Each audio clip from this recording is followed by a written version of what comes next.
Well, greetings, my 1060 awesomes. How are we doing today? I know it's still a Friday. I know we've got that extra week, right, that we've talked about. Just a friendly reminder, I am going to go ahead and just give you some updates or give you an overview, of the writing sample prompt. I've had a few questions about that, so I thought I would just come out with that. It doesn't mean that you have to have it done by Sunday. It just means I wanted to give you the information. Still take your time to get that assignment done.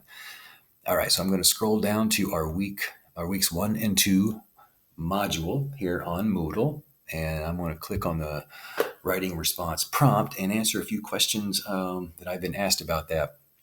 So one thing that's interesting about this particular prompt is it is calling and asking you to make an argument, right? And so I got a question about what if I don't necessarily agree or disagree, or are you asking us that we have to agree or that we have to disagree?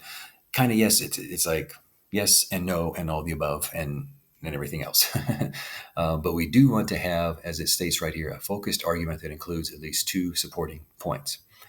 So after we read this, we can come down here and we notice right here, starting in this paragraph, says, what is your position on the effects of social media on today's? Do you agree with the research? Right. You could also say, do you disagree, or do you disagree with the research that links excessive time online to negative consequences for teens? Or do you believe the effects might be more complex or even positive, right? So we get these 2 points. You think that they're positive, or you think that they're negative. They're good or they're bad, right? There's strengths and weaknesses. Or is there another position that these views do not take into account? So one of the questions I had is, what if I don't agree nor disagree necessarily, or I think that there's a third option? Well, this would be an opportunity where you could perhaps talk about that. You still remember, you still need to make an argument, right? You still need to have 2 points, and you still need to kind of be thinking about bringing in our two sources, Fogarty and Harold. The article quotes Fogarty and Harold, and you most certainly can quote them, right, or bring them up here, or reference them in your response. Whatever your response is, what is your position? It literally is the first question. Is like, what is your position on the effects of social media on today's youth? Do you agree? It's like, do you agree? Do you disagree? Or is there another position there that we're failing to take into account, right?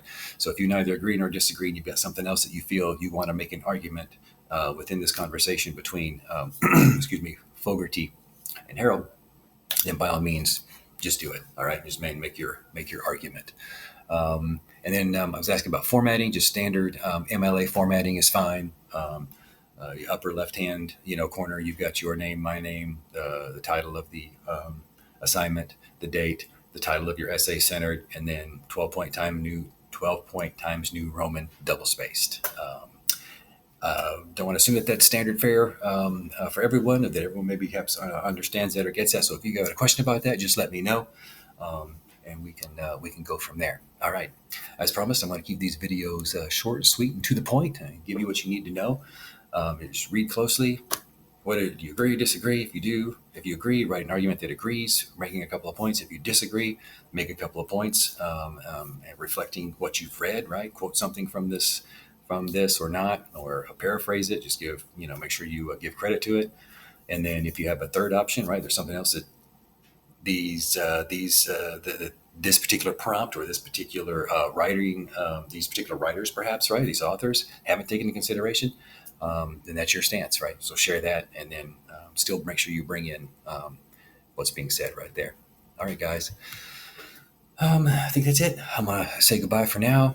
Let you get about hopefully your weekend or your week. And like I said, don't forget it. Turn it in anytime, obviously, right? But you've got till next Sunday, the 12th of September. Okay, guys, you stay safe and you stay awesome, and have a great weekend. Bye.